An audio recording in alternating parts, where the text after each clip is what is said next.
What's up and welcome to Kinda Funny Games Daily for Friday, January 27th, 2023. That might have been the saddest smoke machine blast that we've had yet. Because not only did only one of them go off, not two, but the one went off and kind of stuttered a little bit. Yeah, like he was waiting for his friend to go as well. And he was like, oh, what? Am I doing it? All right. But of course, it's Friday, and that can mean only one thing. Friday energy, everybody. And we are about to bring it. It's going to be a really, really, really good show today. I'm having a hard day with my mouth, bless. All right. Listen, I know what that's like. Right. I was telling you about the song Sunday Candy, and I said Sunday Candy.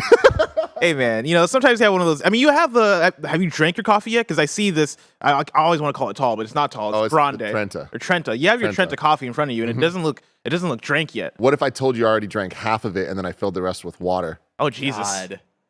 You're Jesus. a monster. I'm a liquid boy. I've been doing this this quote unquote new thing. I've been drinking tea more lately. Yeah. I've been doing this since you fucking started working know, here. but I keep going back and forth shit. between the tea and the coffee. So I was in my coffee era for quite a bit. This week I decided to step back into my tea era. And let me tell you, it hit perfectly yesterday.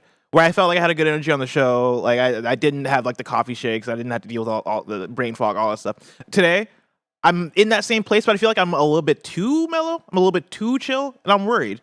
I'm worried that I'm not going to get the energy that I need today, Tim. Yeah. So I need you to bring your Friday energy and then infect me with it, so that I can have the Friday you're energy. You're naturally going to find it, definitely. Maybe not during this show, but But definitely after this. Why? What are we doing, Barrett? We're going to play some Show them. Can you show them? Show them what we're doing? Sure. Hold on.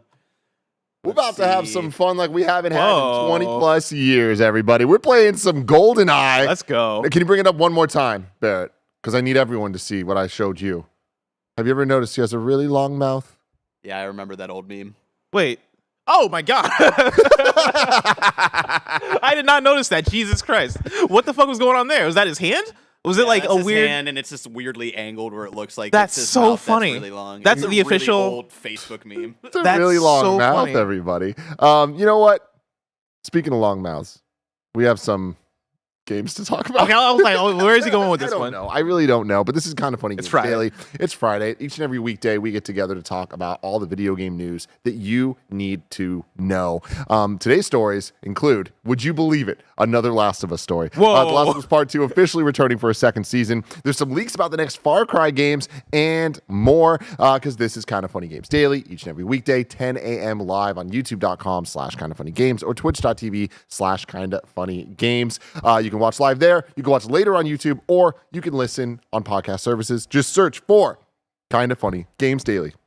And we'll be right there for you on your favorite podcast service of choice. If you're watching live, you can correct us when we get stuff wrong by going to kindafunny.com/you're wrong. And remember, if you are on the Epic Creator Store. I don't even know what's going on anymore, guys. You should just roll with the stow and made that your new thing. Yeah. Hey, this is how I talk now. Yeah, I'm Tim Geddes. God. What you coming at me for? Use the promo code KindaFunny, and it doesn't cost you anything extra, but it helps us out a lot. Foxy Steve in the chat says Friday, more like Fry-yay. That's exactly the energy that I'm trying to bring in today. Hey. I also want to judge people in chat, because some people are like, the Xbox version has multiplayer? Oh, doesn't only the Switch version have multiplayer? Motherfuckers, let me tell you about split screen.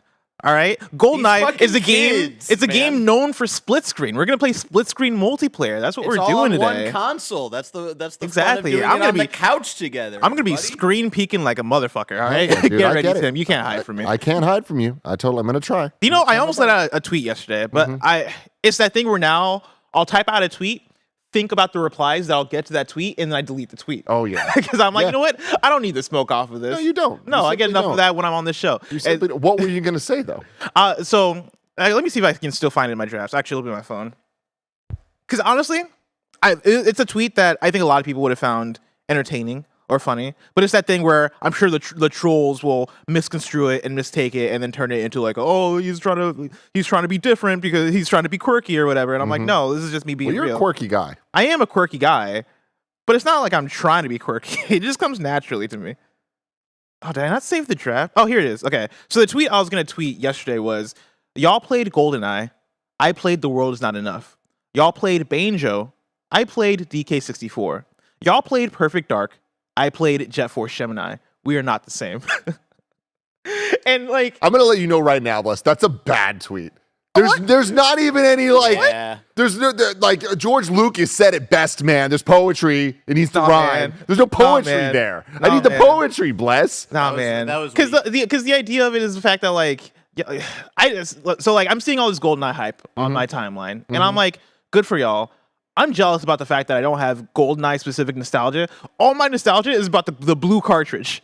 The World Is Not Enough. That was my GoldenEye game that I played without even having context of like GoldenEye and how that was like the world altering thing. I played so much The World Is Not Enough on N64. Fucking hipster over here, man. And that's the thing. Like, that's my thing is like, I didn't choose this life. This life chose me. I don't know what my parents were on when they went to the store.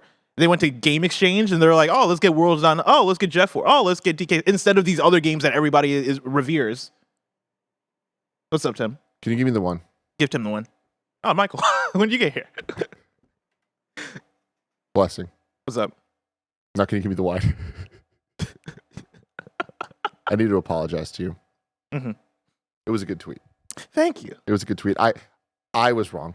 And let me explain to you where I was wrong. All right, where were you? I said there was no poetry. There was poetry. There was balance on each side of your this or that situation. I thought you were comparing GoldenEye to The World Ends With You. What? all right. Which I was like, Barry started the show over. What the fuck is happening? The world is not enough. That makes sense. That makes sense. You're comparing like things. Exactly, right? The GoldenEye is to World Is Not Enough what Perfect Dark is to Jet Force, what Banjo is to DK64. You're following I get me it. now. Now I'm following. Thank you. But you see where I was like, what the fuck is wrong with you? I understand that. Different generation, not even the same genre. Nothing about that made sense. But you know what? Congratulations. Thank you. To be fair, congratulations. the world is forgotten. The world is not enough. It's not just a Yeah. you thing. If I just say the words "the world is not enough," people don't understand what the fuck I'm talking but see, about. I do. The moment you said blue cartridge, I was like, oh, I'm about that life. Now, you want to talk about 007 Nightfire on the GameCube, then we can have a party. But you know what? We'll have to party later. I've already said this is Kind of Funny Games Daily 10,000 times. Fucking Problems was the name of the song, by the way. Fucking that's Problems. what it was. Yeah. That song slapped. Remember, you can go to patreon.com/kindoffunny to get the show ad-free plus a bevy of bonus content. Okay, everybody? You want to do that. Just like Delaney Twining, our Patreon producer, who's the absolute best of us. The absolute best of us. Denise Richards is in The World Is Not Enough. Denise Richards, also a former Real Housewife of Beverly Hills. The more you know. Who did Denise Richards play in The World's Not Enough? Christmas. And he was like, I thought Christmas only came once a year. Okay. Wait, was that line in the game? Lines in the movie. Okay, I don't think they put the line in the game. Let me tell you, I don't remember that. I feel like Or you were just young. You didn't get. Oh, maybe I didn't get entendre, it. Maybe you I know? didn't get it as a youngin. Isn't that like so great though? That's actually fantastic. Housekeeping for you. A new shit list and Remember Blank are up on Patreon right now. We talk about the top 10 PS3 games on Shitlist and the original Dead Space on Remember Blank. You can go check those out on Patreon. The Ant Man Rewatch episode of In Review is live right now on YouTube. It's a banger. No. It's going up on Monday. It's going up on Monday. Yeah. Oh, sorry, that's on me. It is a great episode where Nick and Greg decide to partner up against me and Andy. And it goes about as well. About what? Everything everything. that you could possibly imagine. Y'all are talking about Ant Man. Yes, we are. Yeah. Yes, That's we not are. a controversial movie, they, is it? They gang up on Tim and Andy before they even start fucking talking about the movie. Bless. They were in Greg and Nick energy mode. You know. But Yeah. like, what side do you and Andy not like the movie? Or Let me tell you, it had nothing to do with Ant Man. Oh, okay. Gang up Do with the against movie. us. All right. No. Greg was just in a Greg mood. All right. Anyways, go check that out. Today we're brought to you by the Kind of Funny Patreon, but we'll tell you about that later. For now, let's begin with what is and forever will be the Roper Report.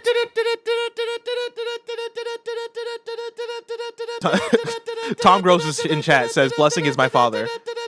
And I'm gonna pull a Pedro Pascal and say, "No, I'm your daddy." It's time for some news. We have 6 stories today. A baker's dozen. Release me from this sweet hell. Jesus I'm Christ. so sorry to everybody that has to listen to this fucking episode because there's Friday energy and then there's whatever the fuck this is. This is the gas leak episode. This is the gas leak episode, everybody. Barrett, I'm very proud of you. You nailed that. I needed to take a deep inhale at one point. But you had great breath control there. You did it at the right moment to kind of hide it in the pocket so that like there was a consistency when it came. You could be a rapper, Barrett. Yeah. With that kind of breath control. Story number 1. The Last of Us HBO is returning for season 2. The Last of Us HBO Twitter account tweets out the journey continues. And then they just said what I already just said. And it's pretty damn exciting. Yeah. Like, not surprising to literally anyone on the world that's been keeping up with this show or watching The Last of Us, hearing all the records it's breaking, knowing that everyone that's watching it is absolutely loving it, and us on the other side knowing that not only is there a follow-up game, but it's perfectly translatable to the quality of this HBO show. Of course. I think now is where we can begin even more the speculation of where do they take season 2? Is it going to be one for one what Last of Us Part 2 of the game was? Is it going to be divvied up into multiple seasons, right? Like how do they keep this train going? I'm excited about the success of the Last of Us HBO show. And like, you know, it's been a tired conversation now about video game adaptations and their levels of quality, their varying levels of quality, and like the history of video game adaptations often not being great, right? And now in more recent years, we've gotten enough actually great ones, right? Looking at Sonic, looking at Cyberpunk, looking at Witcher, looking at Detective Pikachu, and the list actually goes on. Right? We're in a very exciting place for video game adaptations, and watching the first 2 episodes of The Last of Us, the tone has already been set. You know, like I'm so looking forward to the rest of the season. I'm very excited for each episode. I'm excited for this next episode because I keep hearing really great things about where they're going with it. And so, yeah, congratulations to the team working on The Last of Us show. Congratulations to Neil Druckmann and everybody who's done work on The Last of Us. And yeah, like I guess my question for you is, what do they do much to change season 2? No. Do you think season 2 is going to be one for one what the Last of Us Part 2 game was? Yes. And no. I'm standing by and committing to what I've been saying. That's Last of Us Part 2 will be 2 seasons of the show. But I do think that that season 2 will. You think it's going to be the same format, though? I do. Yeah. Because the thing about The Last of Us 2 is, and without getting into the specific details of things, but this is general spoilers of Last of Us. If you don't want to know anything about this, like, don't listen to this. The formatting and placement and pacing of how the story plays out, I think, is so core to the theme and tone and idea of what that game is actually about that you can't just move things around to make it better chronologically or to make it better for to keep characters around longer or this or whatever. It's like, I think that the way that game presents itself is so core to the point. And honestly, I think the pacing would be better suited for something like television. The one drawback I would say in the pacing for the game is more of the gameplay stuff, when you have your arsenal essentially built up, and then it's kind of taken away from you. And again, I'm speaking in vagaries here as much as I can, but if you understand, like in the middle of that where you have to kind of like start from scratch again, I feel like that was like a big damper, but you're not going to have that in a television show. My thing here, though, is, Tim, emotionally, right? If we're doing 2 parts where, you know, the season 2 follows one character and then season 3, I imagine we're following a different character. When we go back to that first character by the end of season 3, does that hit the same if the story is told across 2 seasons? Like, because it's been so long since we've been hanging out with that character and stuff like that? So I don't worry about that for a couple reasons. One, like I've been saying, I think that seasons 2 and 3 are going to be a lot closer together than seasons 1 and 2 are going to be of the show. Like, I think that 2 and 3 will be annualized to some extent. And I also think that, like, we're talking about TV. Like, we're talking about HBO TV. People are used to watching these type of shows. Like, people watched Game of Thrones for a decade. You know what I mean? And, like, there was long-term storytelling there. There's characters that would pop back up later, and, like, people followed. Like, I think we need to give people a little bit more credit than just assuming like they're completely stupid, because I feel like there's a lot of completely stupid people out there. You know what I mean? Don't point at me. How fucking dare you? You put that finger away, Tim Geddes. I was literally about to put myself down saying I dabble in the stupid every once in a while. But yeah, that's very funny. But Les is not stupid, everybody. Thank not you. stupid at all. A little stupid. Just a little stupid, just a little bit, but we're all a little stupid. But I feel, I don't even remember what the fuck I was saying. I'm one of them. Oh, no. There's a lot of stupid people out there, but I feel like the people that are committing to watching these HBO shows, if you're that far in, if you're multiple seasons into watching this prestige television show, you're in it. You get it. I don't think that it's going to take away from the vibe any more than it took away from the vibe for us playing the game and being away from them for that many hours. I kind of hope they change some things. Not in the way that, like, totally change up the story to, like, you know, maybe reformat putting Abby in a different place, or like what I want from season 2 of The Last of Us is for them to translate it to TV the best they can to tell that story in the ways in which, like, we have different things going on in this season 1 of The Last of Us. For me, the difference going into it though is Last of Us 1 as a video game and as a story, I think translates a bit easier for what the themes are of that story than Last of Us Part 2. For me, Last of Us Part 2 so much is being in the shoes of those characters and carrying out those acts. I think that story is so powerful because I am the one who's murdering people, named people, right? I slash or I stab somebody and then their friend over there is like, oh Dan, please don't kill my friend Dan, right? Like doing that, like having the moments where you're playing as, we're getting into slight spoilers for Last of Us Part 2 if you don't want to hear anything. Getting into the moments in the second half of the game where you're playing as Abby, right? And seeing that, seeing the results of the actions that you did in the first half, for me, that works and is powerful because it's a video game and because you are actually the person that is having control over these things.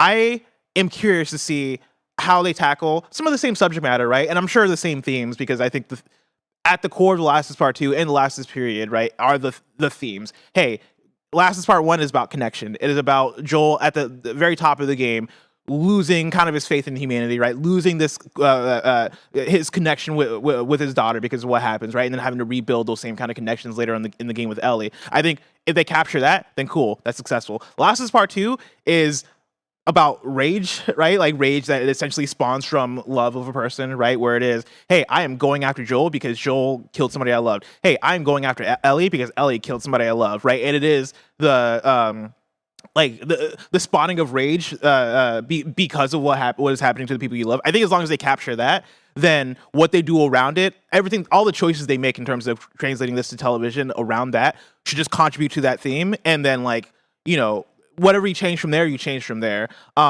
So I guess I say all this to say that, like, I'm down for them to switch things up as long as it makes it good for TV. Oh yeah, I mean, and I think they have proven so far that they are doing just that, and I expect them to do that. And I think that there's a reality that Last of Us 2 has a lot more gameplay than Last of Us 1 does, and we've already seen what they do for gameplay in Last of Us 1, and they dramatically change it. The shootout with Robert wasn't a shootout with Robert, right? And apply that logic to many scenes in Last of Us 2. I think it is going to be a little bit condensed to the point that I'm still convinced that it'll be seasons 2 and 3 to make up Last of Us Part 2, but I don't think it's out of the realm possibility that they could cover the entirety of the game in one season, doing the same exact format of the story of the games. Because if you take out the gameplay elements, I do think that what you're talking about, the player being like the one doing these things, you kind of feel more implicated. TV doesn't need to do that. They can tell that story differently, and they can make it more about the character. So I wouldn't be surprised if that happens, but my gut tells me that they're going to,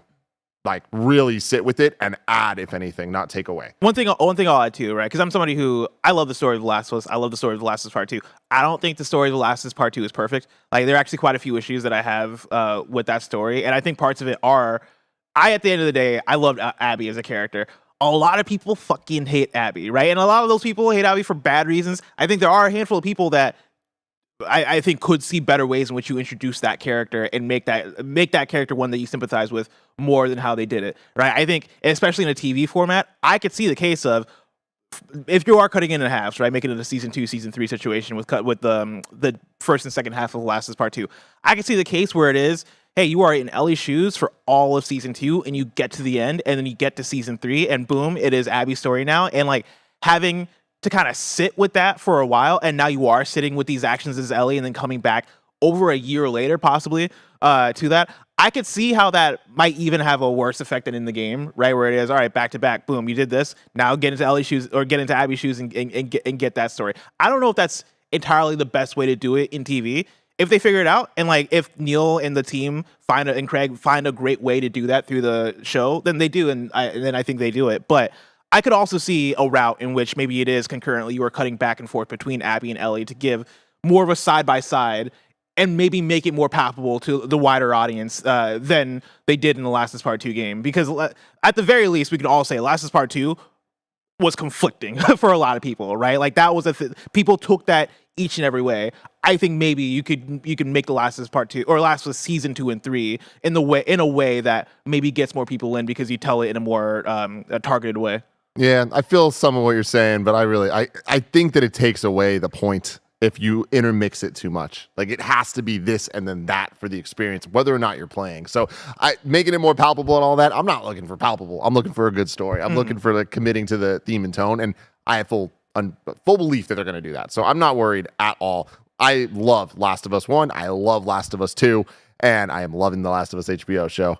This is going to be fucking awesome. I'm just so happy that we're getting this. Not a surprise season 2 is confirmed, but I'm very happy it is confirmed because hopefully this means we'll start getting some production news soon. And then it's like, all right, cool. We're going to get season 2 sooner than we could have been getting it. How violent you think they get with season 2? Extremely. Because Last of Us Part 2, like Last of Us Part 1 is violent, of course. Last of Us Part 2, I always think back to the scene where it is, I think it was the Scars, or what's the Scars, a bad name for them? Them being like Clipper wings. Seraphites. The Seraphites, yeah. Them being like Clipper wings, and then like they fucking hammer in the girl's elbows. I think it was Abby, actually, right? That shit was violent. And like, there's a show on HBO that once was on HBO called Game of Thrones, if you remember. And Game of Thrones would also get pretty fucking violent and dark. So I don't think they're gonna stray away from that, you know? Yeah. I mean, even the Last of Us show so far has had some fucking like fucked up imagery and like just cutting people's open and shit. It's like, ugh. And then also on a similar note, because people are concerned of like, how are they gonna like try to let go of a certain character, like soon after season 1, going right into season 2 and stuff like that. And it's like, let me take you back to a little show called Game of Thrones. End of season 1, Sean Bean. Or Walking Dead. Yeah. Exactly. Right? Which, I mean, I think there is no better analog to The Last of Us than Game of Thrones and Walking Dead. Yeah. It is a combination of those two. They're going to commit. They're going to go fucking hard. They're going to piss people off so And I can't wait. Hard. I can't But here's the thing, right? Walking Dead also had a lot of bad seasons, is the thing. And for me... Some of the early ones. Yeah, but even like, for me, The Walking Dead got to some of its worst parts when it was just indulging purely in the violence. Like the Negan episode should have been one of the best episodes of TV, and I fucking hated that episode because it was like watching torture porn. And for me, for Last of Us Part 2, there are certain parts where I'm like, this is like watching torture porn. Like there are parts of Last of Us, especially the last few hours of Last of Us Part 2, where I'm like, I straight up just don't like for how violent it gets. And again, I got trust in the team. HBO's done this before, all that stuff. I think they could get it right. I also think there are some ways that they could get it wrong. I just hope they don't get it wrong. Yeah, absolutely. Let's move on to story number 2. Joel from The Last of Us is hosting SNL. Hey. The Game Awards tweeted out The Last of Us star Pedro Pascal will host Saturday Night Live on February 4th with musical guest Coldplay. Hey, man. It's all You're treading some mighty thin ice, man. That's my Michael Cera's Joel. Doing Coldplay there? Oh, fuck! What's that Coldplay song that we were singing yesterday? Yellow. Hey, man. Yellow. Hey, man. It's all yellow, man. Cool. That's cool. Never stop doing your impressions. Thank you. Hey, man. I've been practicing at this for a while. I know what I'm doing when it comes to impressions. This is cool. I'm excited for it. I think it's a little weird how much people are talking about this. It's like SNL happens every week and people host it. Like it feels like Pedro Pascal's getting like extra boosted up from it. I think maybe from our circles, just because like he's Joel, right? This is a thing to promote the Last of Us, and so it's kind of cool to have that SNL status from somebody who's doing this video game adaptation. I don't really watch SNL. I only watch the Che and the other dude who do the Weekend Update. I only watch Weekend Update because Weekend Update is fucking gold. Everything else I don't watch, but good for Pedro. Even Weekend Update every once in a while. It's like, all right. Yeah. Yeah. But like when they do this, they had a good Parks and Rec reunion a week or two ago when Aubrey Plaza hosted. That was cute. Oh, that's fun. Yeah, Aubrey Plaza went hard, man. They did a parody of the I love her so much. the Miss Universe thing, where the Steve Harvey thing? No. Okay.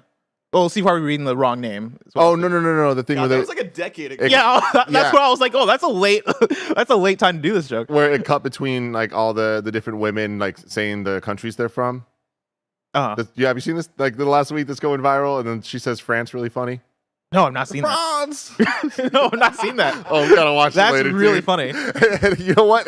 Barrett, do you know what I'm talking about? Yeah, I don't know if we should pull it up though. I think we need to pull it up. Are we gonna get striked? Is that the thing? I worry if we're gonna get striked by pulling it up.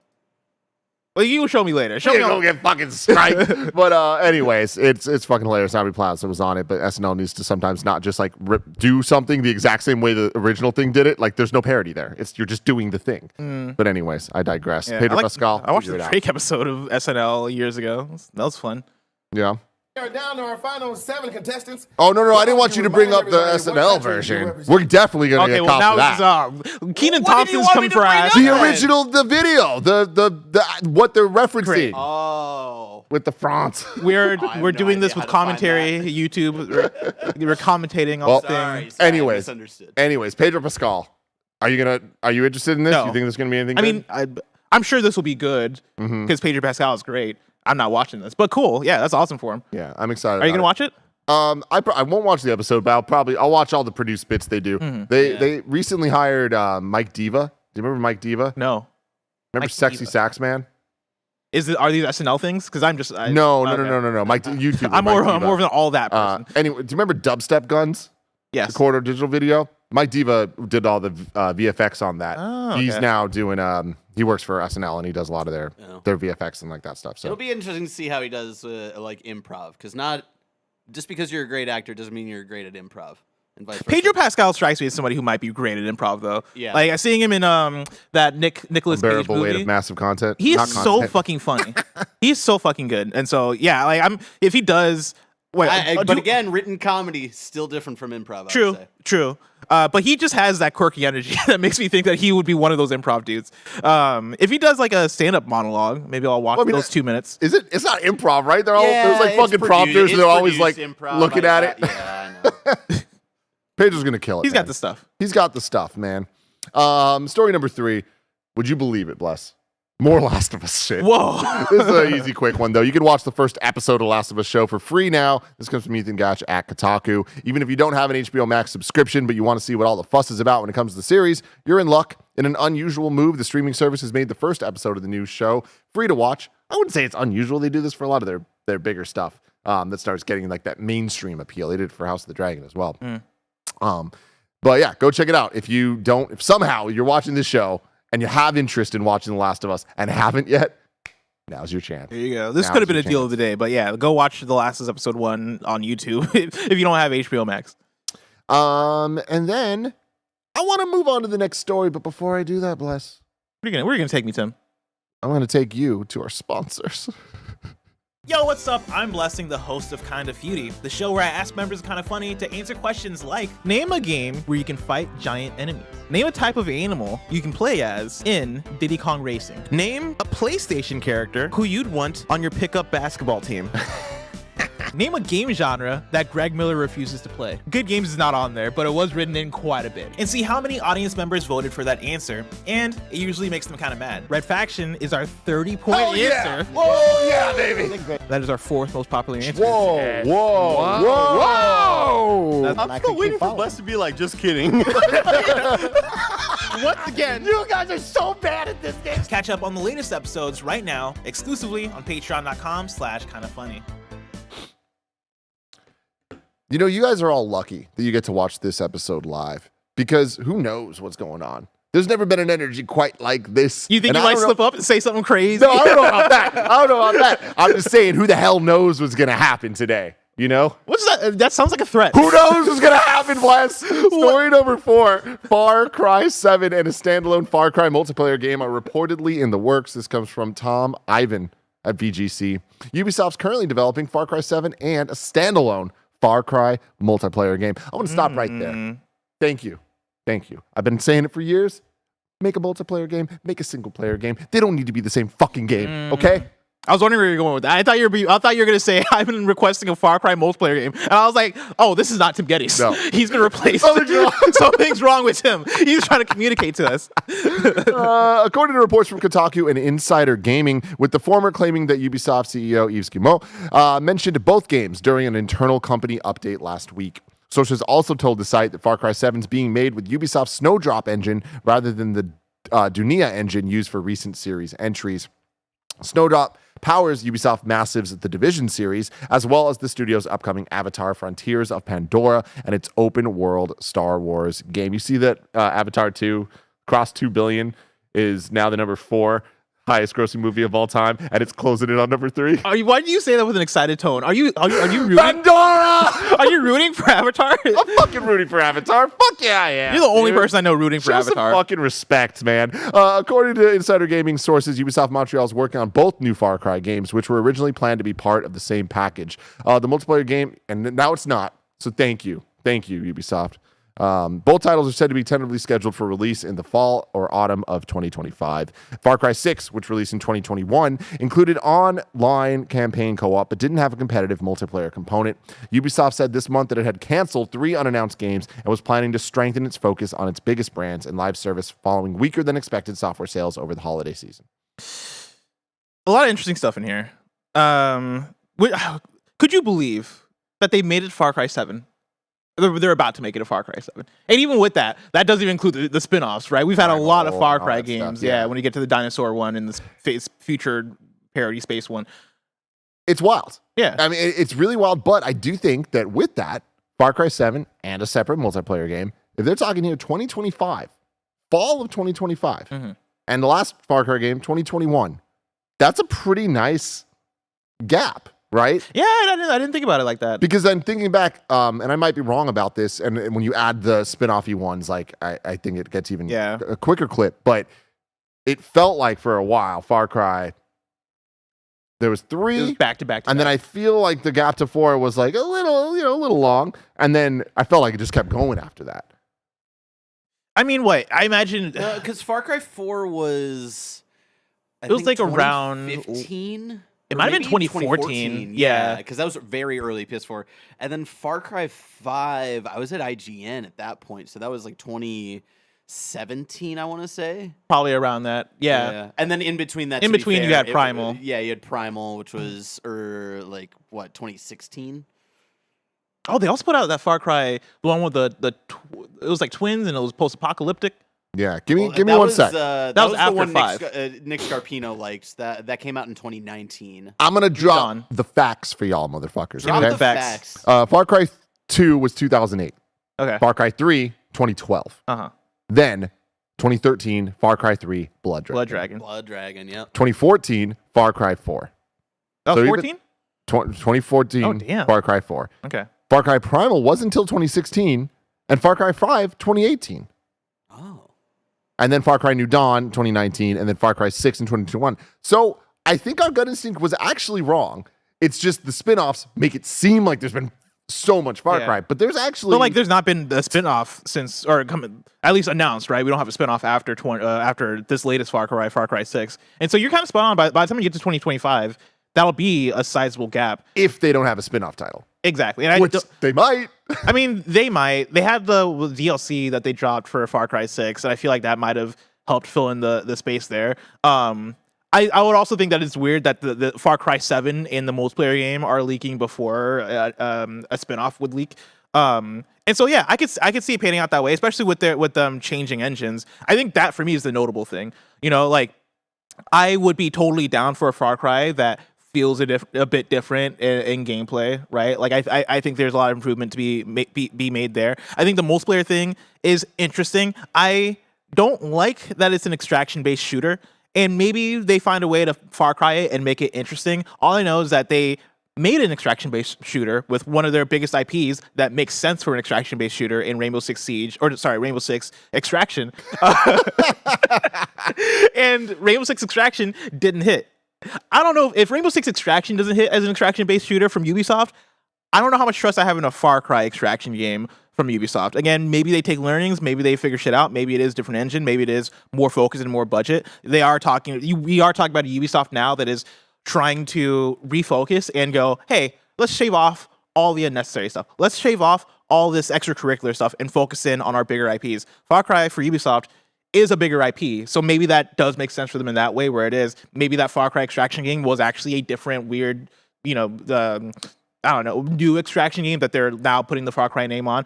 Who knows? All I know is that there's a lot of Far Cry out there. Yeah. I cannot believe we're at 7 and maybe a multiplayer game. Yeah, for sure. Now, question for you, Bless. What up? There's a couple things we talk about a lot on this show. We talk about the Xbox dominoes. We talk about Ubisoft not having an identity. When are they going to figure it out? Do you think that 2025 is the turning point? Because we understand game development takes time. We know that it's not as simple as just hey, there's problems now, so next year they'll fix it all. Do you think that this is the first signs, the first things we're hearing about a potential new proposed vision for what Ubisoft can be? Possibly, going by the assumption that Ubisoft is not acquired by then or hasn't merged with another company by then, I think by 2025 we might start to see inklings of a new and improved Ubisoft. I don't think Far Cry is going to be that, right? I think to Far Cry's credit, from what I can tell, Far Cry has always been consistent. It's not like Far Cry 6 was garbage by any means, right? Far Cry 6 came out and it was Far Cry. It did what Far Cry did. And that's probably good for Far Cry, and that's probably good for Ubisoft. I don't know if Far Cry 7 and the Far Cry multiplayer game are going to be what reinvent Ubisoft, but by then I imagine that, Assassin's Creed Mirage supposedly is coming out this year. I think that'll come out this year. By then, I think we're talking about Assassin's Creed Red, I think is the next one, right? The one that's in Japan. If that one comes out and that one hits, that's going to be huge, let alone the massive Star Wars game. If that comes out and that hits, that's going to be huge, right? I think those two games hitting, Avatar coming out and being good, right? I think those are the things that start to get you back on track and start to refocus Ubisoft, right? Let alone maybe some of the other big partnerships that they're working on. I would love to see another Mario and Rabbids for the people that like Mario and Rabbids, and I would like to see that hit more than this previous one. Not that it was bad, but it just didn't sell as much as the original one. Because we're talking almost 3 years from now for these games to come out, because they're saying fall 2025. Yeah. So it's the latter half, right? Of are we gonna get Splinter Cell remake by then? Because that's already announced. They're already working on that. I mean, 2025 sounds right for that. Mm-hmm. I would say 2024 sounds early. I know we use the word dominoes a lot, but those are the dominoes, right? Splinter Cell, Star Wars, the new Assassin's Creed games. I think if those start hitting and those start being consistent, then yeah, I think that spells out a brighter future for Ubisoft. And I think that gets us through what I've been talking about in terms of Ubisoft in the last few years has had a lot of games that it feels like they're just pooping out. They're not like Roller Champions didn't really get that much fanfare from the audience, and then also it didn't feel like you got that much fanfare from Ubisoft. Where was the marketing for that game? The one that I liked, Riders Republic, is another one that felt like it came out and it's cool, it's out. Let's see how the audience takes to it. But it didn't feel like they were pushing it that hard. The marketing budget didn't feel like it lived up to what that game was. Rainbow Six Extraction, Hyperscape, the list goes on. The Project Q that was announced and then shut down. There's a lot of Ubisoft games that are either announced or came out that just aren't getting the support, and it feels like a result of previous management, that editorial team, greenlighting all this stuff and now having to go, all right, let's just get through all this bullshit so we can get to the stuff that we actually want to push because we know this stuff is going to be good for the company. Maybe that's by 2025. Maybe once we get there, we're going to be past all the bullshit. Yeah, man. It's fingers crossed. Fingers crossed. I want them to be good. I want them to figure this stuff out. I gotta be honest. I'm getting less and less hopeful by the year at this point. I don't even want to say the day because it's been so long since I've been excited about the idea. If Ubisoft announces doing a Ubisoft Forward in a week, I'd be like, oh, cool. That's something I need to schedule. It wouldn't be something that I'm like, fuck yeah, I'm excited about it, which almost every other showcase has that vibe. Are you with me on that? I mean, yeah, even EA. If EA did a showcase next week, I'm excited for it. That's more than what I could have said about EA years and years ago, right? I feel like Ubisoft is now taking that EA spot of, oh man, if I see a Ubisoft showcase, I know what it's going to be. It's going to be updates on Assassin's Creed. It's going to be another Skull and Bones trailer for some reason, right? It's going to be Just Dance 2024. It's going to still no Beyond Good and Evil 2. And still no Beyond Good and Evil 2. Persia. And still no Rayman. And Where's my Rayman? And Prince of Persia is still being remade. By who? Who knows? Who knows? Who knows? I hope that they care. I hope they care as much as Motive cared about Dead Space. Is that too much to ask? I mean, right now I feel like Ubisoft needs a Motive. Ubisoft needs a Respawn, right? Like they need those stars. They need what EA Originals, right? Like they need stars over there to like carry them up. You're so right, but what you're saying, for as trepidatious as I am about the future of Ubisoft, they can turn it around. We've now seen it. I feel like we need to really, really take in the fact that we've had more turnaround stories than, oh man, they fucked up and they just never got back stories in the games industry when it comes to specific game titles, things like Cyberpunk, et cetera, et cetera. But now even EA, we were talking about this the last couple of days, but like everyone hates EA.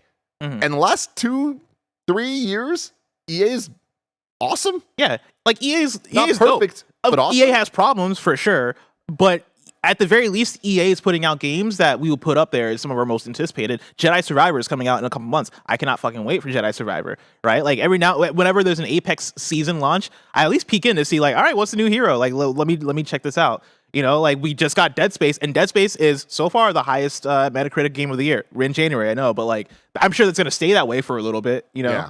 Yeah. Really, really interesting. And then also, Mr. Showtime says NFS Unbound was great. Even though nobody bought it. But yeah, they came out with a Need for Speed game that was good. We all, for at least a minute, were like, what? This is cool. Yeah. I played a little bit last weekend. Just because I saw it on my dashboard. I'm like, you know what? Let me put up Need for Speed. And it's a fun Need for Speed game. It is a fun Need for Speed game. Like racing games, man. They're just so fun. Story number 5. The Forza Motorsport release date may have been delayed. It's been claimed. This comes from Tom Ivan at the GC. Microsoft may have delayed the Forza Motorsport release date. Xbox announced last June that the game would be released in the spring of 2023 and said separately it was scheduled for release in the first half of the year. But during Wednesday's Xbox and Bethesda developer _direct showcase, the latest update on the game only confirmed that it was still targeting a 2023 release, leading to speculation that it may have slipped. Following the show, Giant Bomb reporter Jeff Grubb, a.k.a. Jeffy Grubb, said he'd been told that the game had been delayed until the second half of the year. What I'm hearing, I'm feeling pretty good about after this. Here's the quote for you. What I'm hearing, I'm feeling pretty good about this after asking around a couple of times after hearing about it the first time earlier today. It does seem like Forza is going to slip later into the year and probably won't be the first half of the year, he said on Thursday. Grubb added, the time frame I'm hearing for Forza is Q3 and maybe even a little bit later than that. VGC has contacted Microsoft to ask if the game's still scheduled for release in the first half of 2023 as announced last year, but has not heard back. What do you think, Bless? I'm not that mad at this. I know I'm sure a lot of the Xbox audience is like, oh, what the fuck? Like Xbox needs games, like all this stuff. But I look at Xbox's first half already, and I feel like it's a fine first half, especially getting Hi-Fi Rush this week. Like the more I play this game, the more I'm like, wow, this is a dope ass release from Xbox. You know, like I'm at the point now playing Hi-Fi Rush that if this game doesn't end up in my top 10 by the end of the year, that would mean that this is one of the best video game years of all time. That's how much I'm enjoying this game, right? And we're only in January, let alone we got GoldenEye today, right? And I know like GoldenEye isn't the perfect release. There seems to be some issues with that, but you know we got that. There's Atomic Heart next month, and I'm gonna lump in some third party stuff because third party stuff does come to the platform. But you know, Wolong Fallen Dynasty, the Harry Potter, Minecraft Legends, you know, Redfall is May 2nd. The first half for Xbox is fine, even without Forza. And I think if you're looking at a second half of the year for Xbox that is being carried by Forza and Starfield, I think that'll spell out a better year for Xbox than we've had in a while. And so I'm not too worried about whether or not Forza hits first half or second half. I think that audience will play that game when they play that game, right? I don't think they're in a rush for Forza by any means. Yeah. But maybe I'm wrong. I'm also not a motorsport person. I'm a Horizon person. I was telling Barrett this yesterday. I don't think I'm ever going to remember the name Hi-Fi Rush. It's such a tough to recall name. It's because it's like what? It feels like you just pulled together random words. I keep saying I don't know why I keep calling it High Res Funk, and it's not that. Yesterday you called it Hi-Fi Funk when we sat down to do the show. Here I am, everybody. Here I'm just a man. He's just a man. I'm just an innocent man. Hi-Fi Rush at the same time is a dope name, but I feel like it might be bad branding at the same time. Yeah, because I love it, but I don't know if it's Jesus good for says, SEO. Tim, your brain fascinates me, my dude. Timmy Buddy says I keep saying Wi-Fi Rush. That's the thing, man. it's weird. Have you played more of Hi-Fi Rush? Yes, not nearly enough.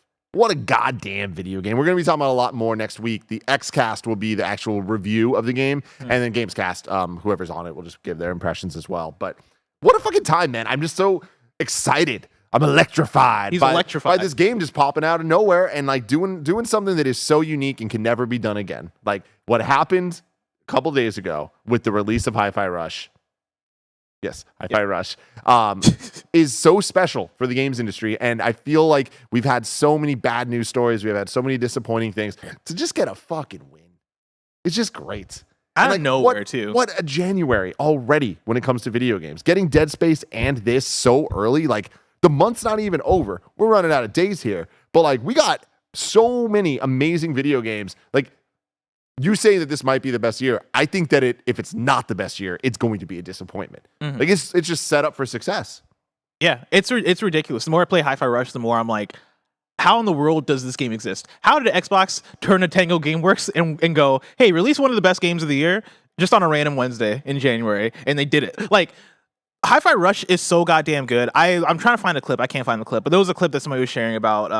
It was one of the early cutscenes in the game where they go from just like the regular. It's not even an early cutscene actually. I think it might be later. But they go from gameplay into like this dope ass 3D animated cutscene that transitions so cleanly into 2D animation, and they do cutscene stuff, and then like. The main character breaks through a window, and like they use that transition to then transition back to 3D gameplay, and it's like, how in the world did you accomplish this? It feels like I'm playing a Spider-Verse game. It's ridiculous how good the animation is, and then also how fun the game is. It's fucking cool, man. It's we're talking about how good games are right now. Started playing Hitman Freelancer yesterday. I'm sure I can save all this for Gamescast, but we got time. I started playing Hitman Freelancer yesterday, which, like, if you've somehow missed it, Hitman 3 yesterday did the transition into becoming Hitman World of Assassination, to where now it includes all the levels from Hitman's 2 and 1. And so there's a buttload of levels in this game now, and they're treating it all as one package now. The new Freelancer mode in the game is basically a roguelite mode where you log in, right? Or you boot up the game, you hit the mode, you get into the mode, and you have this hub area that you can walk around as Agent 47, and you have like a gun locker that has like all these slots for guns. You have like places where you can go for items. You have other rooms that you can go into. Like there's a closet where you can change your clothes, and you unlock that at level 3, and you up your level by doing the Hitman missions, the roguelite like missions.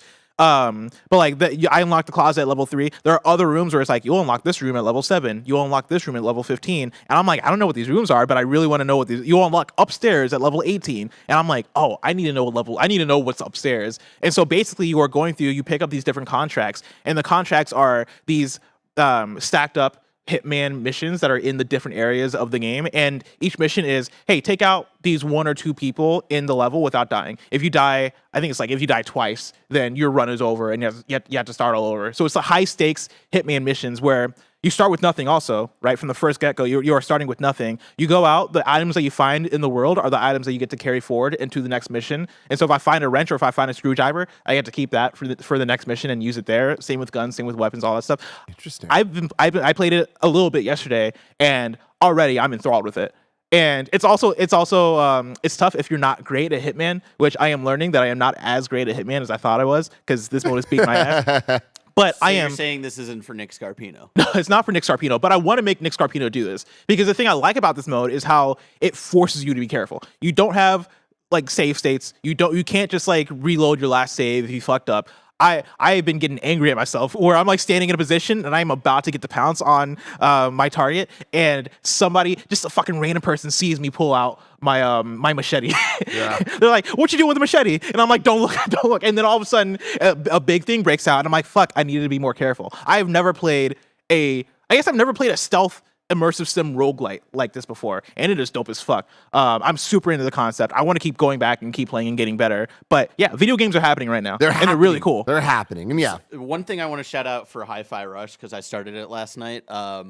Because I remember someone saying it was like tutorial heavy at the very beginning. I think maybe you, Bless. Yeah. But even the tutorials, like I was laughing at, like that dumb robot who's like, insisting that you guys are friends and stuff. I'm like, yeah, this is like a lot of tutorial, and like you're kind of repeating tutorials with him, but it was also like payoff with some good jokes. Some fun, really fun writing. I That's think, the other thing.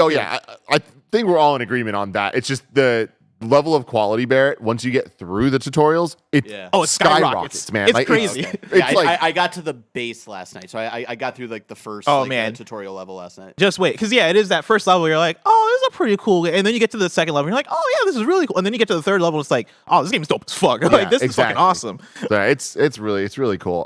But anyways, we have that Forza rounding this out. Not surprised. I think that's the type of game. That's a perfect example of a game that just get it right. Like it's going. I mean, like Gran Turismo 7, right? Came out. Like these are games that are not for everybody, right? Mm-hmm. Forza Horizon is more the pick up and play. Anyone's gonna have fun with this. Forza Motorsport, that's for the hardcore. Audience. Get it just right for the hardcore. Yeah. Story number 6. Skybound Entertainment makes a substantial investment in Mega Cat Studios. Skybound Entertainment made the investment in Mega Cat Studios, a creative-first video game developer with a retro ethos and culture of innovation. Mega Cat Studios is currently developing WrestleQuest, a new RPG adventure featuring a licensed roster of iconic wrestling legends for Skybound.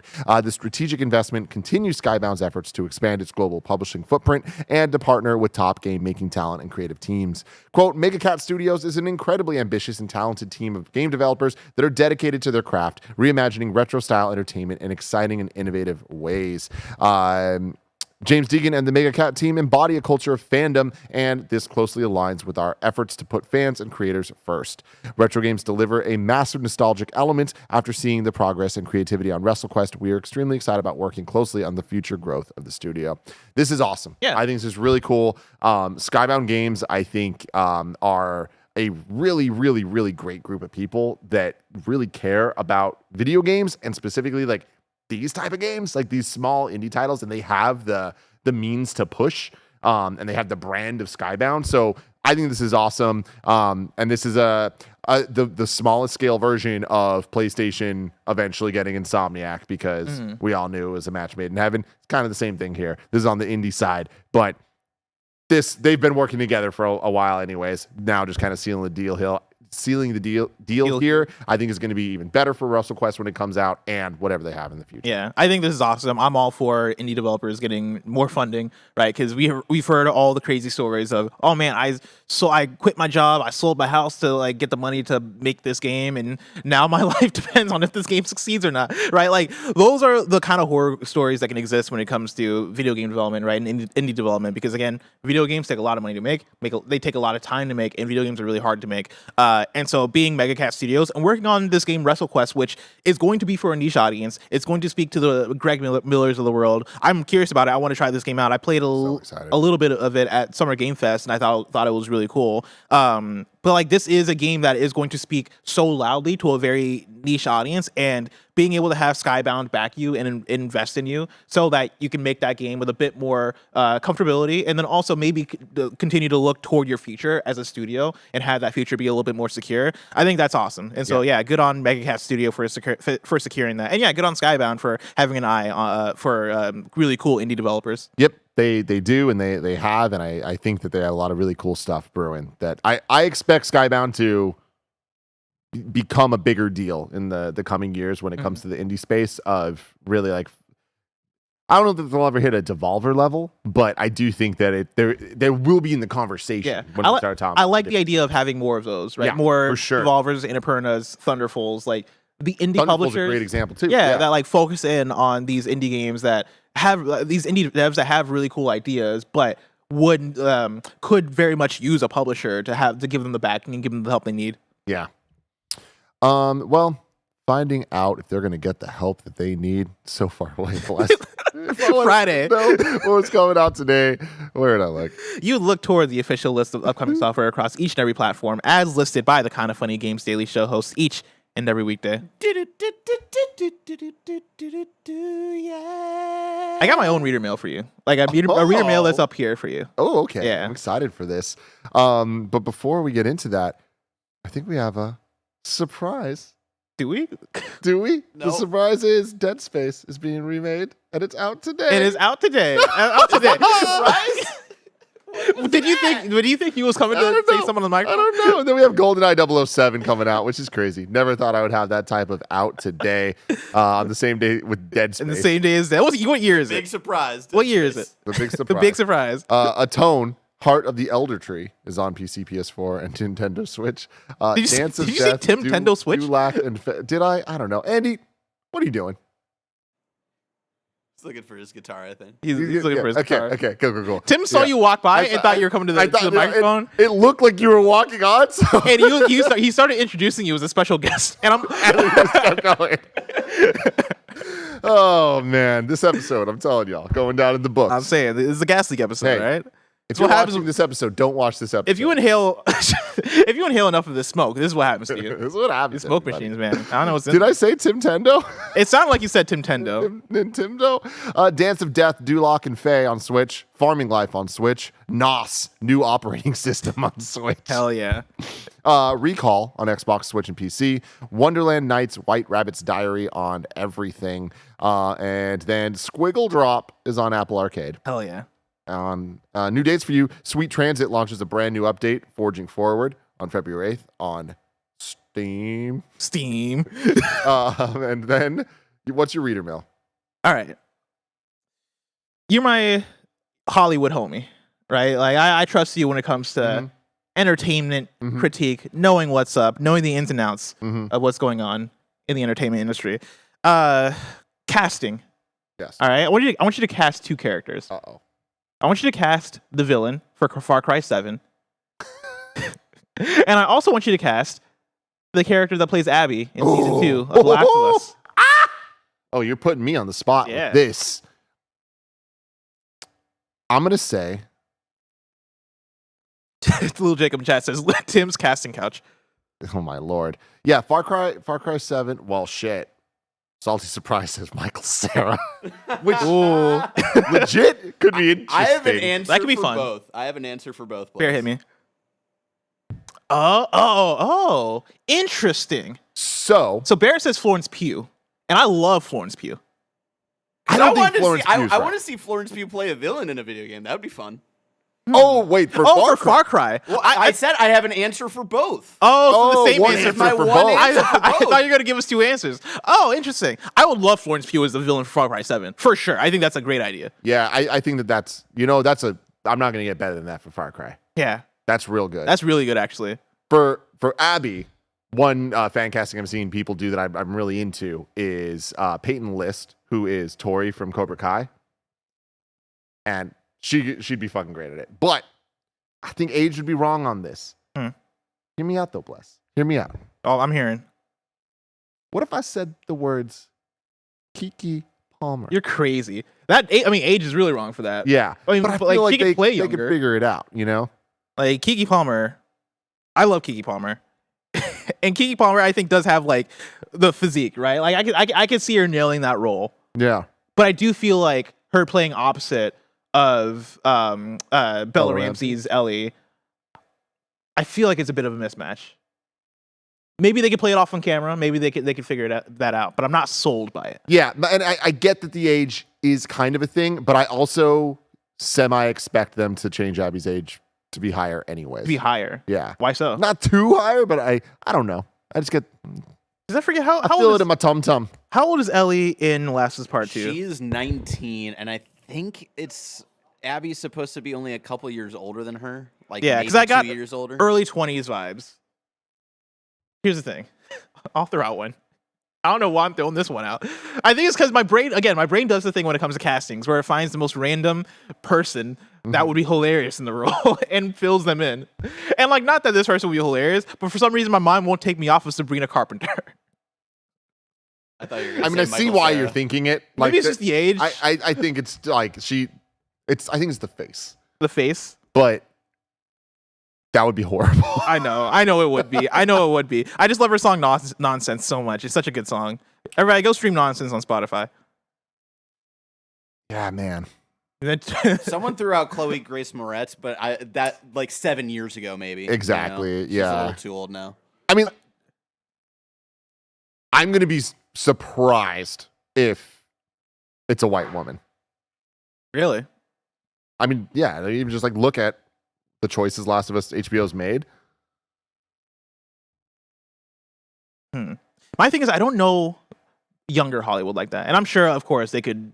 It doesn't matter, right? Like, you are acting anyway, so maybe they find somebody in their later 20s or whatever. But I don't expect for it to be a known actor that's like in their 30s or in their upper 20s, right? I would think that it's either somebody who maybe we don't know that well that is younger, or somebody who's similar to known, Bella who's Ramsey, right? Like, Yeah. we only really knew her from Game of Thrones, right? Somebody in chat says John Cena. Somebody else, See, the Chris Pratt. thing though, and like without getting into too many details here, it's like because like Bella Ramsey in HBO's Last of Us, like she's 14, but then we get the age up in 2, and like we sit with Abby in that era For the sure. most, right? So I think that that's the most important part to get right, and then you can de-age a little easier that way.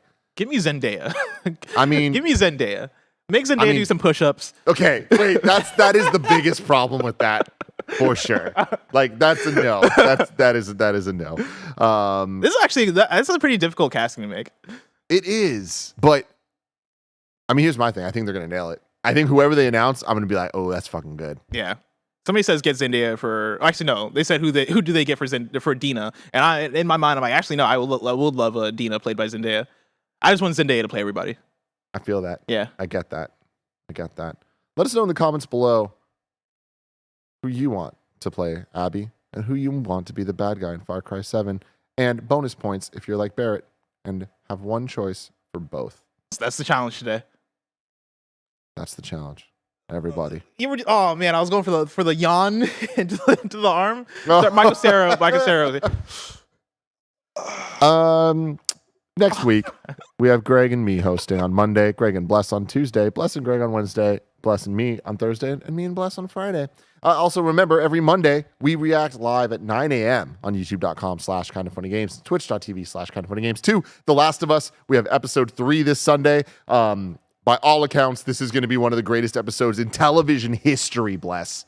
That's what everyone's saying. The hype is too high for this one. The hype is if there's anything less than a 10 out of 10, crazy that roof. people who have seen the full season are saying this about episode 3 and not the last episode. I'm excited. Yeah. People are saying Macy Williams in chat.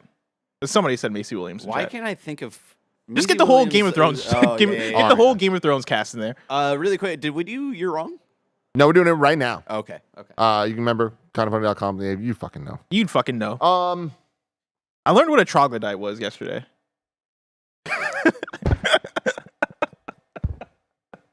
I know it's random, but I had to share this with you because, like, I was like, you know, we call the people in chat trogs, or at least like on the Patreon chat trogs, and then I was like, what's that short for? And then my mind was like, oh, that's probably short for troglodyte, and I was like, can we call people that? Is that okay? And I thought it was up. short for Trog Doors, like from Homestar. Oh, from Homestar Runner. Okay, let's see what you're doing there. all right. Nano has 2 interesting You're Wrongs here. One, Bless said Ubisoft needs an EA Originals. They already have one, Ubi Arts, which Yeah, but like, Ubisoft has abandoned. Yeah, I was gonna say they don't have that anymore. Bring They it back, probably have though. it, but they Come don't. on, use it. let's go. And then Nano also says that according to Neil Druckmann, Abby is 20 years old.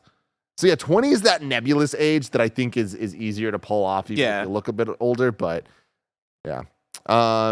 Anyways, that's all we got wrong because we're fucking badasses, Bless. They're fucking badasses. Me and you and I. It's fucking. We're gonna keep hanging out. We're actually gonna do a fun little set change here. Get the couches out, and then we're gonna play some GoldenEye 64. Let's get this shit. Fantastic. Hang out with us. Stay on Twitch. Go to the different video on YouTube. Just have a great weekend, man. Watch the Royal Rumble. Oh, you know what? What up? Hit me, Tim. The Royal Rumble's tomorrow, which I think means tonight is episode 1 of season 2 of Greg's WWE show. This is awesome. He's already tweeted about it, so it might already be up. It on might already Peacock. be up. If you have Peacock, go support, show some love to Greg Miller. We shot it here in the spare bedroom, which is pretty fucking cool. Really cool. And remember, if you get Peacock, you can keep your subscription. That way, when Twisted Metal comes to Peacock later on, You'll be ready. you'll be ready. You'll be ready. Anyways, I can't love wait you for all. the set. I can't wait for the Twisted Metal set that we're gonna have here. Oh my God, we're gonna Yeah. fucking kill it, Bless. We're gonna be in the MS wasteland. Gamma says Royal Rumble tomorrow or Sunday. The Rumble's on Saturday. The WWE's changed its pay-per-views to be Saturday. Oh, I Except didn't for know that. For That's kind of fucked up. WrestleMania, which is 2 days, Saturday and Sunday. I'm so fucking stoked for the Rumble, Bless. You don't understand. I don't. You don't understand, Bless. I saw a video. It was a TikTok that was talking about 2009 Randy Orton, and like that was back when I watched the WWE. And let me tell you, it won't get any better than 2009 Randy Orton. What if I told you it does? Anyways, It does love not. you There's all. no way. We'll hang He was out. kicking It's gonna people's be heads great. off. Bye.